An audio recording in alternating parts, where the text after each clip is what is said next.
बेचारे हैं। अरे माँ बाप को भी जोड़ लिया करो, केवल हम दो हमारे दो में काम नहीं चलेगा। माँ बाप है, उनकी व्यवस्था करना, उनकी देखरेख करना, बोलो ये धर्म कहता है कि नहीं कहता है। इसलिए उनकी विशेष व्यवस्था करो। उनको तो ऐसे रखो जैसे हाथ में व्यक्ति को धन मिल जाए और वो धन कंजूस के हाथ में आ जाए तो पहले तो हाथ से ही वो धन नहीं जाता है। कंजूस के हाथ का धन हाथ से कभी जा नहीं पाता है, और यदि जाता है तो कहता है पहले प्राण ले लो तब हाथ से मुट्ठी खोलो। बिना प्राण लिए हम देने वाले नहीं हैं। ऐसे ही मैं कहता हूं कि माँ बाप को प्राणों से भी ज्यादा महत्व दो, उनको प्यार से संभाल के रखो, इन हाथों से उनकी सेवा करो। ये मेरा कहने का तात्पर्य है। महात्मा ने कहा तुम माँ बाप से आज्ञा ले आओ। माँ बाप से आज्ञा लेने गया तो माँ बाप ने सीधा कह दिया कि नहीं नहीं, अभी उम्मीद है शादी की। अभी क्या है बेटा, तुम 35 रनिंग चल रहे हो, अभी 35 साल रनिंग मतलब 35, तो अभी क्या है, उम्मीद है, अभी उम्मीद है। तुम्हारे नाम 12 एकड़ जमीन है। उसने कहा हमारी इच्छा नहीं है विवाह की, आपके 2 पुत्र और हैं, उनका विवाह हो गया, हमको साधु बन जाने दो। कहे हमारी इच्छा नहीं है, तुमको बनना हो तो बनो, हमारी इच्छा नहीं है। लेकिन माँ बाप ने उसको जाने की आज्ञा नहीं दी। भाइयों ने भी कहा तुम मत जाओ, क्यों, खेती कौन संभालेगा, खेती तो तुम ही संभालोगे, इसलिए तुमको खेती। ऐसे जिनका विवाह नहीं होता था घर में, उनको मालिक बना दिया जाता था, वो फंसे रहे उसी में।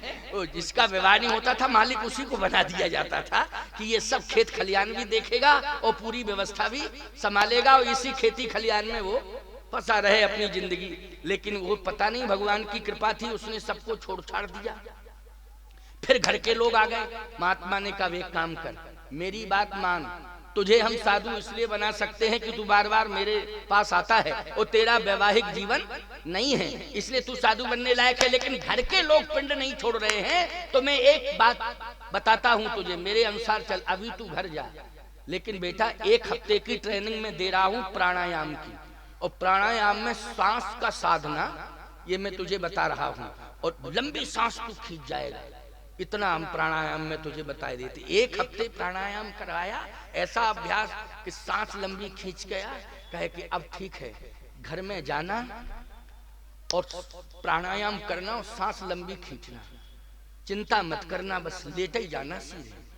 फिर देखता हूँ ये घर वाले लोग, घर के लोग क्या करते हैं, क्या नहीं, कितना प्यार करते हैं तुझसे घर के लोग। उसने कहा ठीक। घर के लोग फिर आए लेने के लिए, कहे हम चल रहे हैं। घर में गया, लंबी सांस खींच के लेट गया। घर वाले घबरा गए, बोले प्राण निकल गए, प्राण निकल गए। डॉक्टर को बुलाया, डॉक्टर बोला नाड़ी नहीं मिल रही है, क्या किया जाए। अब क्या है, बोले हमारी तरफ से तो जवाब है कि अब कोई उपचार नहीं है। याद रखना, उसको उठा के गुरुजी के पास ले गए। उसे कहे गुरुजी संभालो, आप ही को अर्पित कर रहे हैं। अब देखा आपने, ये संसार है, प्राण थे तो हमारा है, प्राण निकल गए तो गुरुजी का। लो देखा आपने, कहे गुरुजी संभालो, अगर प्राण वापस आ जाएं तो आप ही का है गुरुजी, हम लोगों के हाथ से तो गया। महात्मा ने कहा अच्छा अच्छा अच्छा अच्छा, तो क्या चाहते हो। कहे ये चाहता हूँ। अच्छा, महात्मा ने ये कहा था बेटा, जब तुम लंबी सांस खींचोगे हमें बुलाया जाएगा तो हम दूध में एक भभूत डालेंगे और तू कान से सुनना, और ये कहूंगा जो इसको पिएगा वो मर जाएगा, ये जिंदा हो जाएगा, लेकिन तू सुनते रहना बात को। कौन पीता है, अब देखे प्रेमी कौन है, कौन पीता है। बस ले गए महात्मा के पास। महात्मा ने कहा एक औषधि है, इसको पिला दो, इससे वो जीवित हो जाएगा, लेकिन शर्त है क्या, इस औषधि को जो पिएगा वो मर जाएगा, लेकिन मरा हुआ जिंदा हो जाएगा। तो वो भभूत थी, वो तो गाय के दूध में यूं घोरी। महात्मा ने कहा पियो। माँ से कहा माँ पी, तू पी। तो कहती हम पीने को तो तैयार है, मेरा बेटा है, लेकिन इस बूढ़े का क्या होगा, मतलब पति का। तो ठीक है, वो पति के लिए जी रही है भाई, बात तो यही है कि पति की सेवा कौन करेगा, तो पति के लिए जी रही। अब बूढ़े से कहा कि तुम पी लो, तुम्हारा बेटा है, तुम बाप हो। कहे कि हम पीने को तो पी लेते, लेकिन इस बुढ़िया का क्या होगा। तो बुढ़िया बूढ़े के लिए, बूढ़ा बुढ़िया के लिए, दोनों ने। अच्छा, भाई से कहा तुम पी लो। कहे गुरुजी एक बात बताओ, भाई भुजा होता है, मैं पी लूंगा, ये भाई जीवित हो जाएगा, लेकिन भाई तो दुनिया से एक चला जाएगा। आखिर एक भाई तो चला ही जाएगा। कहे हाँ ये बात तो, भाई भी पीने को तैयार नहीं हुआ। फिर कहा कोई है ऐसा जो इसे जिंदा करने के लिए इस मौत को स्वीकार करे? किसी ने मौत को स्वीकार नहीं किया।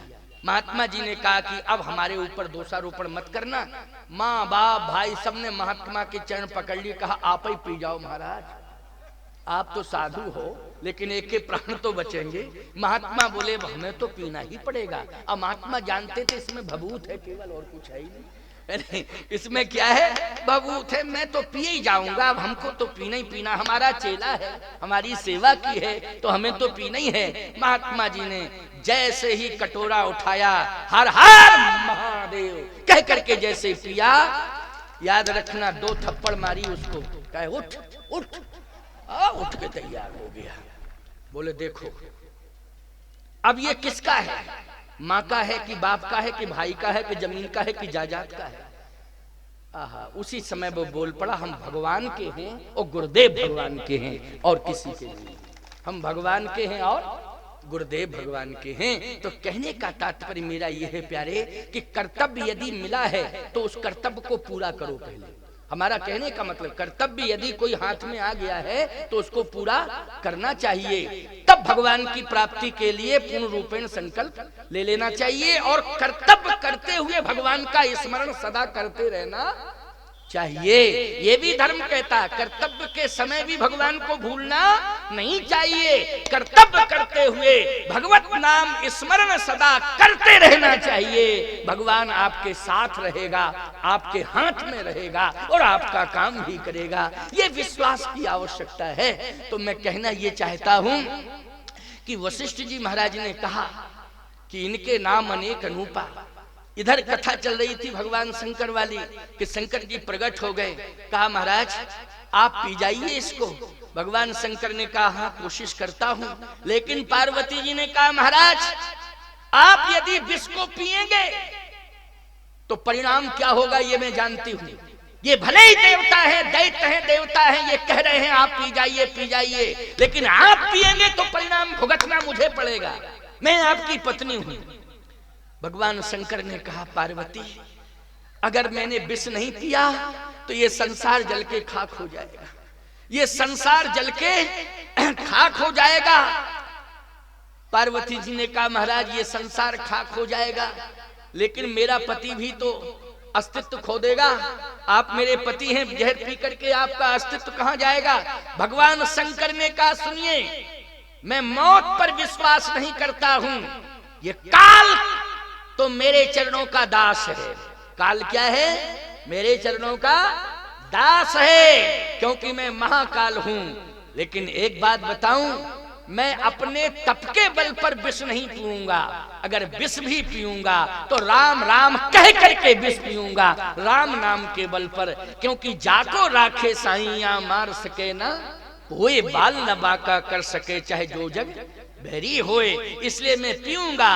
और जैसे ही नारद जी ने कहा महाराज आप ही महादेव बनेंगे, संसार में और कोई महादेव नहीं होगा। और जैसे ही विष की धार शिव जी की तरफ आई तो शिव जी ने इस मुद्रा में हाथ कर दिए, और जैसे ही विष की धार हाथों पर आई और ग्रहण करने के पहले ही भगवान शंकर ने कहा राम। और जैसे कहा राम तो पहले राम और फिर गया बाद में विष, एक घूंट चला गया विष का, फिर कहा राम, फिर एक घूंट विष का, फिर कहा राम, फिर एक घूंट विष का। तो याद रखना पहले गया राम फिर गया विष, और विष और राम दोनों मिल गए, शिव जी को मिल गया विश्राम। क्या मिल गया, विष और राम मिला दो तो क्या बन जाएगा, जल्दी बोलो। विष और राम दोनों मिले तो क्या हो जाएगा, विश्राम। शिव पावा विश्राम, पूरा गट गट करके पी गए। शंकर जी ने कहा वाह आनंद आ गया। दैत्य बोले हम ही पी जाते थोड़ा सा तो क्या दिक्कत थी, लेकिन अब बचा ही नहीं। देवता बोले हम भी पी सकते थे, हम नहीं जानते थे कि इससे विश्राम मिलता है। नारद जी बोले हम फिर प्रार्थना करें, फिर निकले विष तो पियोगे। कहा नहीं नहीं अब तो हो गई लीला, अब तो वो लीला निपट गई है, अब कोई तो ये राम का प्रभाव है। भगवान शिव राम राम राम राम कहते हुए विष पान कर गए, तो राम के नाम की बड़ी महिमा है। भगवान शंकर जानते हैं राम नाम की महिमा। वशिष्ठ जी ने कहा